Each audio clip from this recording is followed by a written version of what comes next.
ಓಂ ಶಾಂತಿ. ಮಾನವ ಮಾನವನಾಗಿ ಹುಟ್ಟುತ್ತಾನೆ. ಪ್ರಾಣಿ ಯೋನಿಗಳಲ್ಲಿ ಮಾನವನು ಹುಟ್ಟುವುದಿಲ್ಲ. ಅನೇಕರಲ್ಲಿ ನಾವು ನೋಡುತ್ತೇವೆ, ಬಡತನ, ಹಸಿವು, ರೋಗಗಳಿಂದ ಅನೇಕ ಜನರು ನರಳುತ್ತಾ ಇರುತ್ತಾರೆ, ರೋಗಗ್ರಸ್ತರಾಗಿರುತ್ತಾರೆ. ಕೆಲವರು ಕಷ್ಟ ಸಹಿಸಲಾರದಷ್ಟು ಆದಾಗ ಆತ್ಮಹತ್ಯೆ ಮಾಡಿಕೊಳ್ಳುತ್ತಾರೆ. ಆದ್ದರಿಂದ ಮನುಷ್ಯ ಶರೀರವು ಪಾಪ ಮತ್ತು ಪುಣ್ಯ ಕರ್ಮಗಳನ್ನು ಮಾಡಲು ಒಂದು ಮಾಧ್ಯಮ ಬೇಕು ಅಂತ ಅಲ್ಲ, ಆ ಕರ್ಮಗಳ ಫಲಗಳನ್ನು ಅನುಭವಿಸಲು ಅವನಿಗೆ ಈ ಮಾನವನ ಶರೀರದಿಂದಲೇ ಅನುಭವಿಸಬೇಕು. ಹೀಗೆ ಪ್ರಾಣಿಯು ಸಹ ತಾನು ಮಾಡಿದ ಕರ್ಮಗಳಿಗೆ ಅನುಸಾರವಾಗಿ ಅದರದೇ ವರ್ಗದ ಶರೀರದಲ್ಲಿಯೇ ಅದು ಸುಖ ದುಃಖಗಳನ್ನು ಅನುಭವಿಸುತ್ತದೆ. ಪ್ರಾಣಿಗಳ ಶರೀರವು ವಿಕರ್ಮಗಳಿಗೆ ಶಿಕ್ಷೆಯನ್ನು ಅನುಭವಿಸುವ ಮಾಧ್ಯಮವಾಗಿದ್ದರೆ ಪ್ರಾಣಿಗಳೆಲ್ಲವೂ ಎಲ್ಲವೂ ಸಹ ನರಳುತ್ತಾ ಇರಬೇಕಾಗಿತ್ತು, ಕಷ್ಟದಲ್ಲಿ ಇರಬೇಕಾಗಿತ್ತು. ಆದರೆ ಕೆಲವು ಪ್ರಾಣಿಗಳು ಮನುಷ್ಯರಿಗಿಂತ ಬಹಳ ಸುಖದಲ್ಲಿ ಇರುತ್ತವೆ. ನಾವು ನೋಡುತ್ತೇವೆ, ಶ್ರೀಮಂತರ ಮನೆಯಲ್ಲಿ ಸಾಕು ಪ್ರಾಣಿಗಳು ಸುಖವಾಗಿರುತ್ತವೆ. ಅವರು ನಾಯಿಗಳನ್ನು ಹಾಲು ಎಲ್ಲ ಹಾಕುತ್ತಾರೆ ಮತ್ತು ಜೊತೆಗೆ ತಮ್ಮ ಜೊತೆ ಕಾರಿನಲ್ಲಿ ಕೂಡ ಕರ್ಕೊಂಡು ಅಡ್ಡಾಡುತ್ತಾರೆ. ಈ ರೀತಿ ನಾವು ಮಾನವರು ಸಹಸ್ರಾರು ಮನುಷ್ಯರಿರಬಹುದು, ಹೊಟ್ಟೆ ಬಟ್ಟೆಗಿಲ್ಲದೆ ಕಡು ಬಡವರಾಗಿ ಫುಟ್ಪಾತ್ ಮೇಲೆ ಇದ್ದು ನಾಯಿಗಳ ಹಾಗೆ ಅವರು ತಮ್ಮ ಜೀವನವನ್ನು ಮಾಡುತ್ತಾರೆ. ಪಂದ್ಯಾಟ ಕುದುರೆಗಳನ್ನು ಪಾಲನೆ ಮಾಡಲು ಮನುಷ್ಯರನ್ನು ನೌಕರಿ ಇಟ್ಟುಕೊಂಡಿರ್ತಾರೆ. ಅವುಗಳ ನೋಡಿಕೊಳ್ಳಲು ಒಬ್ಬ ವೈದ್ಯನು ನಿಯಮಿಸಿರ್ತಾರೆ. ಇದರಿಂದ ತಿಳಿಯಬಹುದು, ಪ್ರಾಣಿಗಳಿಗಿಂತ ಮಾನವ ಹೆಚ್ಚು ಕಷ್ಟವನ್ನು ಪಡುತ್ತಿದ್ದಾನೆ.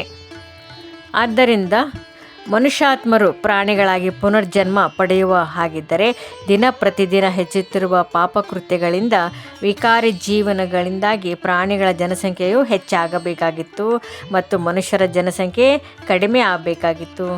ಆದರೆ ಜನಸಂಖ್ಯಾ ಸ್ಫೋಟ, ಮಾನವನ ಸಂಖ್ಯೆ ಹೆಚ್ಚುತ್ತಾ ಹೋಗ್ತಾ ಇದೆ. ಒಂದು ವೇಳೆ ಕಲಿಯುಗಿ ಪ್ರಪಂಚವು ನಿಜವಾಗ್ಲೂ ಒಂದು ದೊಡ್ಡ ಮೃಗಾಲಯವಾಗಿ ಬಿಡುತ್ತಿತ್ತು. ವಾಸ್ತವಿಕವಾಗಿ ನೋಡಿದರೆ ಮನುಷ್ಯರ ಜನಸಂಖ್ಯೆ ಪ್ರತಿದಿನ ಹೆಚ್ಚಾಗುತ್ತೇ ಇದೆ ಹೊರತು ಕಡಿಮೆ ಆಗುತ್ತಿಲ್ಲ. ಆದ್ದರಿಂದ ವಿಕರ್ಮಗಳಿಗೆ ಶಿಕ್ಷೆಯನ್ನು ಅನುಭವಿಸಲು ಆತ್ಮನು ತನ್ನ ಅನೇಕ ಜನ್ಮಗಳಲ್ಲಿ ಯೋನಿಗಳ ಬದಲಾವಣೆ ಮಾಡುತ್ತಾನೆ ಎಂಬುದು ಶುದ್ಧ ತಪ್ಪು ಅಂತ ತಿಳಿಯಬಹುದು.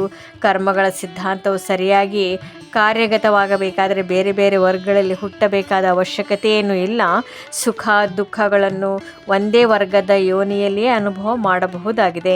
ಮನುಷ್ಯರು ಪ್ರಾಣಿಗಳಿಗಾಗಿ ಹುಟ್ಟಿ ಶಿಕ್ಷೆಯನ್ನು ಅನುಭವಿಸಬೇಕಾಗಿದ್ದರೆ ಮನುಷ್ಯ ರಾಶಿಯಲ್ಲಿ ಯಾವ ರೀತಿಯ ದುಃಖವೂ ಕಾಣಬಾರದಾಗಿತ್ತು.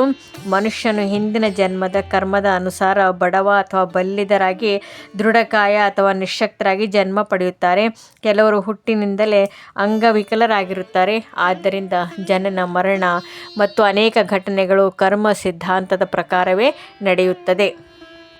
ಆದ್ದರಿಂದ ಪ್ರಾಣಿಗಳ ಅವಶ್ಯಕತೆ ಏಕೆ? ಮನುಷ್ಯನು ಪ್ರಾಣಿ ಯೋನಿಗಳಲ್ಲಿ ಜನ್ಮ ಪಡೆಯದಿದ್ದರೆ ಪ್ರಾಣಿ ವರ್ಗಗಳ ಅವಶ್ಯಕತೆ ಆದರೂ ಏನು ಎಂಬ ಪ್ರಶ್ನೆ ಉದ್ಭವವಾಗುವುದು ಸಹಜ. ಇದನ್ನು ನಾವು ತಿಳಿಯಬೇಕು ಮತ್ತು ಸಮಂಜಸವೆಂದು ತೋರುತ್ತದೆ. ಒಂದು ಸಾಧಾರಣ ನಾಟಕವನ್ನು ಅಭಿನಯಿಸಲು ನಾಟಕ ರಂಗ, ಪಾತ್ರಧಾರಿಗಳು, ಉಡುಪುಗಳು ಬೇಕೇ ಬೇಕು. ಹಾಗೆ ಈ ಪ್ರಪಂಚ ಒಂದು ದೊಡ್ಡ ನಾಟಕವಾಗಿದೆ. ಈ ನಾಟಕದಲ್ಲಿ ಅಭಿನಯಿಸಲು ಮತ್ತು ಈ ಭೂಮಿಯೇ ಒಂದು ನಾಟಕ ರಂಗವಾಗಿದೆ. ಸಮುದ್ರಗಳು, ಪರ್ವತಗಳು, ನದಿಗಳು, ಸಸ್ಯವರ್ಗಗಳು ಮುಂತಾದವೆಲ್ಲ ಈ ನಾಟಕದ ಸೊಬಗನ್ನು ಆಕರ್ಷಣೆಯಾಗಿ ತುಂಬುತ್ತವೆ. ಹಾಗೆ ನಾನಾ ತರಹದ ಪ್ರಾಣಿ, ಪಕ್ಷಿ, ಕ್ರಿಮಿಕೀಟಗಳು ಮುಂತಾದವು ಕೂಡ ಈ ನಾಟಕದ ವೈವಿಧ್ಯತೆಯನ್ನು ಹೆಚ್ಚಿಸುವುದಲ್ಲದೆ ಅವುಗಳಿಗೆಲ್ಲ ಪ್ರಕೃತಿಯ ನಿಯಮಗಳು ಸಮತೋಲನ ಕಾಪಾಡುವ ತಮ್ಮದೇ ಆದ ಪಾತ್ರಗಳಿರುತ್ತವೆ. ಹೀಗೆ ಪ್ರತಿಯೊಬ್ಬ ಆತ್ಮನಿಗೂ ಮತ್ತು ಪ್ರತಿ ವಸ್ತುವಿಗೆ ಈ ನಾಟಕದಲ್ಲಿ ತನ್ನದೇ ಆದ ಪಾತ್ರವಿದೆ. ಅದು ಅದೇ ರೀತಿ ನಡೆಯುತ್ತದೆ. ಈ ನಾಟಕವು ಮಾಡಿಸಲ್ಪಟ್ಟ ನಾಟಕವಾಗಿದೆ. ಇದರಲ್ಲಿ ವ್ಯತ್ಯಾಸ ಉಂಟು ಆಗುವುದಿಲ್ಲ. ಇದು ಪುನರಾವರ್ತನೆಗೊಳ್ಳುವುದಾಗಿದೆ. ಭಗವದ್ಗೀತೆಯಲ್ಲೂ ಸಹ ಪುನರ್ಜನ್ಮದ ಬಗ್ಗೆ ವರ್ಣನೆ ಇದೆ.